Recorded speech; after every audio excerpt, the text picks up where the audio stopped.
जय हिंद दोस्तों, मेरा नाम है रजा अंसारी। दिल्ली विधानसभा चुनाव का रिजल्ट आ चुका है। सुबह से लगातार लोग टेलीविजन स्क्रीन पर बैठकर दिल्ली विधानसभा चुनाव के बारे में सोच रहे हैं और वीडियोस देख रहे हैं। सभी लोगों ने अरविंद केजरीवाल को लेकर अलग अलग चीजें तैयार कर रखी थी। भारतीय जनता पार्टी पहले से आश्वस्त दिख रही थी कि इस मर्तबा 27 साल का उनका वनवास कटने जा रहा है और अरविंद केजरीवाल इस मर्तबा सत्ता में नहीं आएंगे। अरविंद केजरीवाल की तरफ से लगातार यह आरोप लगाया जा रहा था कि इस मर्तबा उनके विधायकों को खरीदा जा सकता है। कई एक विधायकों को 15-15 करोड़ रुपए और मंत्रिमंडल का ऑफर आया है। उसी बीच आपको बता दें कि जैसे आज अरविंद केजरीवाल खुद भी अपना चुनाव हार चुके हैं और आम आदमी पार्टी बुरी तरीके से सत्ता से बेदखल हो चुकी है, मगर इन तमाम जीत और हार के बीच में एक ऐसा चेहरा सामने आया है जिसने 2024 के बाद लगातार भारतीय जनता पार्टी और अपने खिलाफ उठने वाले तमाम लोगों को मुंह तोड़ जवाब दिया है। कांग्रेस पार्टी, कांग्रेस को भले ही एक सीट नहीं आया हो, मगर आज के भारतीय जनता पार्टी के जीत में कांग्रेस ने एक बड़ा रोल प्ले किया है। कांग्रेस ने अपनी हार का बदला ले लिया है जो हरियाणा में कांग्रेस के हाथ लगी थी। आपको बता दें कि हरियाणा में जीतते जीतते कांग्रेस हार गई और दिल्ली में जीतते जीतते अरविंद केजरीवाल चुनाव हार गए। हालत यह हुआ कि आतिशी को छोड़कर जितने भी बड़े दिग्गज थे, चाहे वो अरविंद केजरीवाल हो, मनीष सिसोदिया हो, सौरभ भारद्वाज हो, सोमनाथ भारती हो, ये तमाम बड़े दिग्गज इस मर्तबा चुनाव हार गए। राहुल गांधी ने ऐसा खेल रचा था कि इस मर्तबा चुनाव हारने के अलावा केजरीवाल के पास किसी तरह की और कोई पोजीशन या कोई तरह का कोई और चारा सामने नहीं आ रहा था। राहुल गांधी या कांग्रेस पार्टी को भले ही जीरो हाथ लगा हो, मगर राहुल गांधी और कांग्रेस पार्टी का प्रदर्शन ने 2024 के बाद लगातार जिस तरह से राहुल गांधी नेता प्रतिपक्ष बने थे और इंडिया गठबंधन को लीड कर रहे थे, तो कई सारे लोगों ने सवाल खड़ा किया था कि राहुल गांधी इंडिया अलायंस को लीड नहीं कर सकते। मगर आज जिस तरह से अरविंद केजरीवाल हारे, मनीष सिसोदिया हारे, सोमनाथ भारती हारे, तो इससे यह स्पष्ट हो रहा है कि राहुल गांधी का खेल सामने आया और राहुल गांधी ने इस मर्तबा भारतीय जनता पार्टी से ज्यादा केजरीवाल को नुकसान पहुंचाया और इस मर्तबा केजरीवाल चुनाव से बाहर जा चुके हैं। कई एक सवाल खड़े हो रहे हैं कि आखिर केजरीवाल चुनाव क्यों हार गए हैं। आपको बता दें कि बड़े जो दिग्गज है वो ये कह रहे हैं कि केजरीवाल के चुनाव हारने में कई एक फैक्टर शामिल थे। पहला फैक्टर लोग ये बता रहे हैं कि जिस तरह से 2011 से लगातार इनकी सत्ताएं आ रही है और लगातार लोगों ने इनको काम करने का मौका दिया, तो हमेशा से इनकी सरकार और केंद्र के बीच में जो है लड़ाई चलती रही। एलजी से इनकी नहीं बनी, यमुना का मुद्दा बहुत ज्यादा जो है प्रभावित करता रहा। फिर उसके बाद सड़कें, पानी, इन तमाम चीजों ने अरविंद केजरीवाल को 2025 के विधानसभा चुनाव में ऐसा जकड़ कर रख दिया था कि अरविंद केजरीवाल के पास और कोई ऐसा रास्ता नहीं बचा कि जिसमें वो चुनाव को जीत की तरफ ले जा सके। अरविंद केजरीवाल की हार हुई, मनीष सिसोदिया की हार हुई, मगर जिस तरह से हार के बीच में कांग्रेस और राहुल गांधी का कद बढ़ा, कांग्रेस का वोट शेयर बढ़ा, उससे तो कई चीजें स्पष्ट हो रही है कि कांग्रेस ने बड़े मैदान के लिए एक छोटी सी शिकस्त को तस्लीम कर ली है और आने वाले दिनों में अब अरविंद केजरीवाल के पास कोई रास्ता नहीं बचेगा कि खुद को जेल से बचाए, खुद को ईडी से बचाए, खुद को सीबीआई से बचाए। इसलिए अब कांग्रेस के शरण में अरविंद केजरीवाल को आना ही पड़ेगा। आपको बता देते हैं कि कितना कितना वोट शेयर रहा, 2020 में क्या रहा, और जो 10-11 मुख्य सीटें हैं जहां से अरविंद केजरीवाल हारे, सोमनाथ भारती हारे, तो कांग्रेस के कैंडिडेट को कितना वोट आया। और अगर अरविंद केजरीवाल कांग्रेस के साथ अगर अलायंस कर लिए होते तो शायद आज सत्ता से जाना नहीं पड़ता और सत्ता में तीसरी मर्तबा उनकी वापसी हो सकती थी। अब आइए आपको वोट शेयर के हिसाब से बताते हैं कि कितना वोट शेयर आया, बीजेपी का कितना बढ़ा, कांग्रेस का कितना बढ़ा और आम आदमी पार्टी का कितना घटा। इन तमाम चीजों के बारे में आपको बता रहे हैं। सबसे पहले समझिए कि आज जिस तरह से विधानसभा चुनाव का रिजल्ट आया, 70 सीटों के लिए 22 में आम आदमी पार्टी सिमट गई और 48 सीटें प्रचंड बहुमत के साथ प्रधानमंत्री नरेंद्र मोदी का मैजिक दिल्ली में काम किया। आपको समझाते हैं। वोट शेयर की बात करें तो भारतीय जनता पार्टी को 2020 में 38.5% वोट शेयर मिले थे और जब 2025 की बात करेंगे तो 45.5% वोट शेयर मिले हैं, यानी कि 7% का vote share Bharatiya Janata party का इन 5 सालों में बढ़ा है। फिर उसके बाद आम आदमी पार्टी की बात करेंगे तो 2020 में 53% वोट शेयर इनको हुआ था, और 2025 की बात करें तो 43% वोट शेयर हुआ। तो यानी कि 53 से 43 यानी 10% वोट शेयर इनका घटा है। और आपको बता दें कि कांग्रेस की बात करेंगे तो कांग्रेस को 2020 में 4.5% वोट शेयर मिले थे, मगर 2025 में 6.5% वोट शेयर मिले हैं। यानी कि जो अरविंद केजरीवाल का कटा है वो भारतीय जनता पार्टी में भी गया है और कांग्रेस में भी आया है। यानी कि कांग्रेस का परफॉर्मेंस अच्छा रहा, जो वोट शेयर कटा है अगर वो ना कटा होता तो शायद इस मर्तबा का रिजल्ट भाजपा के पक्ष में नहीं जाता। मगर चूंकि कांग्रेस दूध की जली छाछ को भी फूक फूक कर पीने वाली बात हो सामने आ जाती है, तो जिस तरह से महाराष्ट्र चुनाव को लेकर, गोवा को लेकर और खास दिनों में हरियाणा चुनाव को लेकर कांग्रेस के मन में जिस तरह की नाराजगी थी, उस नाराजगी को कांग्रेस ने आज दिल्ली की सत्ता को भाजपा के हवाले करके अरविंद केजरीवाल से बदला ले लिया है। अब आपको कुछ सीटें आपको समझा देते हैं कि किन सीटों पर कितना वोट आया और किन सीटों पर कितने वोट इस मर्तबा भारतीय जनता पार्टी को मिले और कांग्रेस को कितने वोट मिले,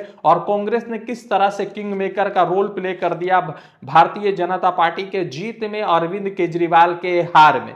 पहले शुरू करते हैं, सबसे पहले आ जाते हैं कालकाजी सीट। कालकाजी सीट से आतिशी पहली ऐसी दिग्गज है आम आदमी पार्टी के जिन्होंने इस चुनाव को जीता है। कालकाजी सीट में जो है अलका लांबा को 4367 वोट मिले, आतिशी को 52,058 वोट मिले, और जो है रमेश बिदोरी को इस मर्तबा 48,478 वोट मिले। यानी कि सिर्फ 4,000 के मार्जिन से यहां पर जो है आतिशी जीती है, और आतिशी के पास बहुत ज्यादा इस मर्तबा का मार्जिन नहीं था। फिर उसके बाद आते हैं न्यू दिल्ली का सीट। बड़ा महत्वपूर्ण सीट था क्योंकि अरविंद केजरीवाल लगातार यहां से चुनकर आ रहे थे और इसी लिए वो फिर से इसी सीट से लड़ रहे थे, मगर इस मर्तबा परवेश वर्मा ने उनको 4,099 वोट से शिकस्त दे दी। परवेश वर्मा को 30,088 वोट मिले, अरविंद केजरीवाल को 25,999 वोट मिले, और संदीप दीक्षित को 45,068 वोट मिले। अगर संदीप दीक्षित के 45,468 वोट को 25,999 से अगर आप ऐड करेंगे तो 30,567 वोट होते हैं। तो अगर इसको आप ऐड कर देते हैं तो यहां पर जो है अरविंद केजरीवाल 500 वोट से जीत जाते अगर कांग्रेस के साथ इनका अलायंस होता। फिर उसके बाद आते हैं त्रिलोकपुरी। त्रिलोकपुरी में भारतीय जनता पार्टी 1100 से जीती है और आम आदमी पार्टी 1100 से हारी है। शुरू करते हैं और आपको बताते हैं कि त्रिलोकपुरी में कांग्रेस ने किस तरह से आम आदमी पार्टी को हराने का काम किया है, या भाजपा को जिताने का काम किया है, या अपने वजूद को फिर से मतलब प्रभावित करने का काम किया है। त्रिलोकपुरी में भारतीय जनता पार्टी के रविकांत को 58,029 वोट मिले, आम आदमी पार्टी के अंजना प्रचा को 57,825 वोट मिले, और कांग्रेस के अमरदीप को 6147 वोट मिले। यहां पर जीत और हार का मार्जिन 1100 का था, और अगर आप जो है 57,825 जो आम आदमी पार्टी को मिले उसको अगर आप 6147 के साथ जोड़ देते हैं तो फिर 63,972 वोट हो जाते हैं, और इस हिसाब से 5,000 से ज्यादा वोटों से यहां पर त्रिलोकपुरी आम आदमी पार्टी भी जीत जाती अगर कांग्रेस को इतना नेग्लेक्ट या रिजेक्ट नहीं किया होता। फिर उसके बाद बादली में आते हैं। बादली का वोट आपको समझाते हैं। बादली में 25,000 वोट से भारतीय जनता पार्टी जीती है। यहां पर अजेश यादव जो आम आदमी पार्टी के थे उनको 46,029 वोट मिले। अहीर दीपक जो भारतीय जनता पार्टी के थे उनको 61,192 वोट मिले, और देवेंद्र यादव जो कांग्रेस के अध्यक्ष भी है दिल्ली का, शानदार चुनाव इन्होंने लड़ा है, उनको 40,980 वोट मिले। तो 40,980 वोट को 46,000 के साथ जोड़ दीजिए, या 46,000 को वोट को जो कांग्रेस के 40,980 के साथ जोड़ देंगे तो 87,009 वोट होते हैं। यानी कि यहां पर भी अगर भारतीय जनता पार्टी के खिलाफ कांग्रेस और आम आदमी पार्टी एक साथ होकर लड़ती तो यहां पर 87,000 वोट होते, जो भारतीय जनता पार्टी के वोट से बहुत ज्यादा 20,000 से ज्यादा वोट हो जाते, और यहां पर 25-45,000 से वोट से यहां पर आम आदमी पार्टी या कांग्रेस जीत जाती। मालवीय नगर, सोमनाथ भारती दिग्गज थे, आम आदमी पार्टी के दिग्गज थे, मगर इस मर्तबा चुनाव हार गए हैं, और हारने के बाद क्या वोट मार्जिन है वो आपको समझा देते हैं। मालवीय नगर में आम आदमी पार्टी 2200 से हार गई, यानी कि 2200 वोट कम आए और भारतीय जनता पार्टी 2200 वोट से जीत गई। मालवीय नगर में सोमनाथ भारती को 37,280 वोट मिले, सतीश उपाध्याय को 39,216 वोट मिले जो भारतीय जनता पार्टी के हैं, और जैलेंद्र कुमार को यहां पर जो है 6734 वोट मिले। और यहां पर जीत हार हुई है 2200 के अंतर से। तो अगर आप 6734 वोट को 37,280 के साथ जोड़ देते हैं तो 44,014 वोट होते। अगर ये वोट जोड़ा जाता तो 5,000 वोट से आम आदमी पार्टी यहां भी जीत जाती। फिर आपको बता दें कि जंगपुरा में मनीष सिसोदिया इस बार चुनाव हार गए। मनीष सिसोदिया सिर्फ 675 वोटों से चुनाव हार गए। आपको समझा देते हैं कि मनीष सिसोदिया को 38,184 वोट मिले। तरविंद्र सिंह जो भारतीय जनता पार्टी के थे उनको 38,859 वोट मिले, और फरहाद सूरी जो कांग्रेस पार्टी के थे उनको 7350 वोट मिले। अगर आप ये 7350 वोट 38,184 के साथ जोड़ते हैं तो फिर यहां पर तरविंद्र सिंह 7,000 वोटों से हार जाते, और इनका जो मार्जिन होता वो तकरीबन जो है बढ़ जाता, आगे जाके 45,000 के करीब वोट हो जाता, और 7,000 वोटों से भारतीय जनता पार्टी यहां पर हार जाते। अगर भारतीय जनता पार्टी के खिलाफ आम आदमी पार्टी और कांग्रेस इकट्ठा होकर लड़ रही होती तो। फिर आगे आपको कुछ और डेटा आपको शेयर कर देते हैं और बता देते हैं कि कौन ऐसी महत्वपूर्ण सीटें थी जहां जहां पर हारी है और कितना का वोट शेयर है। इसलिए आपके बीच जो है पूरा एग्जैक्ट डेटा आपको शेयर कर रहे हैं। संगम बिहार, भारतीय जनता पार्टी 344 वोट से जीत गई। संगम बिहार में चंदन कुमार भारतीय जनता पार्टी के 54,049 वोट लेकर आए। दिनेश जी आम आदमी पार्टी के 53,705 वोट के लेके आए। हर्ष चौधरी जो इंडियन नेशनल कांग्रेस के कैंडिडेट थे उन्होंने 15,863 वोट लेकर आए, और दिनेश जी जो है यहां पर सिर्फ 344 वोट से हारे। अगर आप 15,863 वोट को 53,705 के साथ जोड़ देंगे तो 69,568 वोट हो जाएगा, जो तकरीबन जो है 15,000 से ज्यादा के वोट से यहां पर आम आदमी पार्टी जीत जाती, कांग्रेस जीत जाती अगर दोनों के बीच में अलायंस होता तो। फिर उसके बाद आते हैं राजेंद्र नगर। राजेंद्र नगर में भारतीय जनता पार्टी 1231 वोट से जीती है। राजेंद्र नगर में उमंग बजाज जो भारतीय जनता पार्टी के उनको 46,671 वोट मिले। दुर्गेश पाठक को 45,440 वोट मिले जो आम आदमी पार्टी के थे, और विनीत यादव जो आईएनसी नेशनल कांग्रेस के थे उनको 4,015 वोट मिले। और यहां पर हार हुई है 1231 वोटों की। अगर दोनों 45,440 को और 4,015 को एक साथ कर देते तो 49,445 वोट होता, और जीतने के लिए यह 4,000 के करीब का मार्जिन हो जाता भारतीय जनता पार्टी के खिलाफ अगर कांग्रेस और आम आदमी पार्टी इकट्ठा लड़ी होती। फिर उसके बाद आते हैं ग्रेटर कैलाश की तरफ। ग्रेटर कैलाश में भारतीय जनता पार्टी 3,000 वोटों से जीती है। उसके बाद आते हैं शिक्षा रॉय जो है भारतीय जनता पार्टी के कैंडिडेट, उनको 49,594 वोट मिले। सौरभ भारद्वाज यहां से चुनाव हारे हैं ग्रेटर कैलाश से, तो उनको मिले 46,406 वोट। और गर्वित सिंघवी जो है इंडियन नेशनल कांग्रेस के उम्मीदवार, उनको 6711 वोट मिले। अगर ये वोट और आम आदमी पार्टी का दोनों का वोट इकट्ठा हो जाता तो 53,117 वोट हो जाते हैं, जो अराउंड 4,000 वोट्स का लीड हो जाता आम आदमी पार्टी और कांग्रेस दोनों का। फिर उसके बाद आते हैं कुछ और सीटें आपको समझा देते हैं, बताते हैं कि आखिर और क्या क्या सीटें हैं। उसके बाद आते हैं तिमारपुर विधानसभा। तिमारपुर विधानसभा में भारतीय जनता पार्टी 1168 वोटों से जीती है। उसके बाद सूर्या प्रकाश जो भारतीय जनता पार्टी के वो जीते इस मर्तबा, वो सिर्फ 1168 वोटों से जीते। 55,941 वोट उनको पड़े। सुरेंद्र पाल सिंह को 54,773 वोट पड़े, और लोकेंद्र कल्याण को 8361 वोट मिले। अगर आम आदमी पार्टी और कांग्रेस के वोट को एकत्र कर देते हैं तो इकट्ठा कर देंगे तो 63,134 वोट हो जाएगा, जो जीतने के लिए 8,000 से ज्यादा का मार्जिन था भाजपा के खिलाफ। मगर यहां पर भी भारतीय जनता पार्टी के खिलाफ ये दोनों इकट्ठा नहीं हो सके। नागलोई की सीट बता रहा है 26,365 वोट से भारतीय जनता पार्टी जीती है।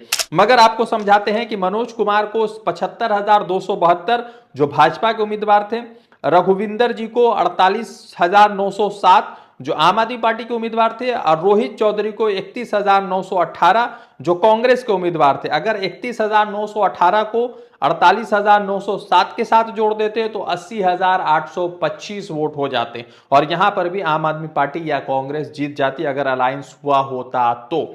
फिर उसके बाद आगे समझिए कस्तूरबा नगर, वहां पर 11,048 वोट से आम आदमी पार्टी हारी है या भाजपा जीती है। नीरज बसोइया को 38,067 वोट मिले जो बीजेपी के थे। अभिषेक दत्त को जो कांग्रेस के थे वो दूसरे पोजीशन पर रहे, उनको 27,019 वोट मिले। और रमेश पहलवान जी को 18,167 वोट मिले।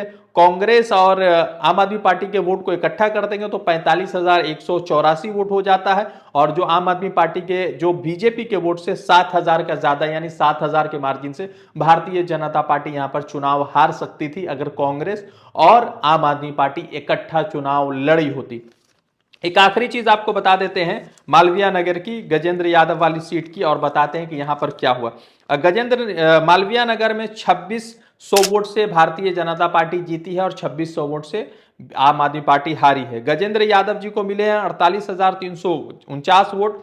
महेंद्र चौधरी को मिले हैं 46,567 वोट जो आम आदमी पार्टी के। पुष्पा सिंह जी को मिला है 9338 वोट। तो 9338 वोट को अगर 46,567 के साथ आप जोड़ देते हैं तो फिर ये दोनों का मार्जिन हो जाता है 55,965 और भाजपा के कैंडिडेट को मिला था 48,349।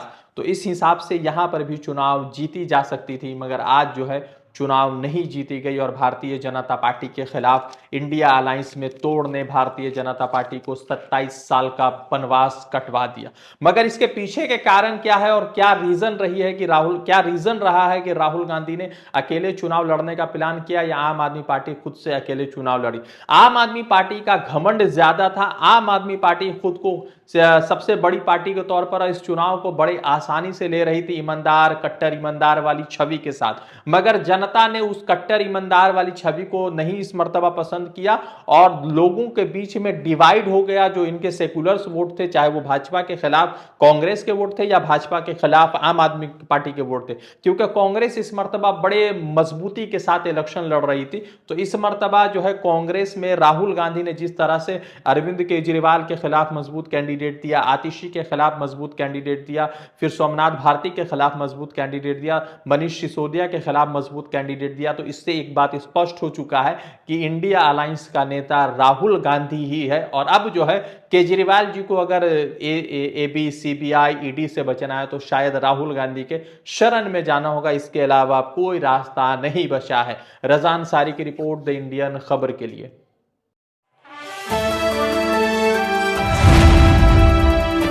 द इंडियन खबर, सच आपके सामने।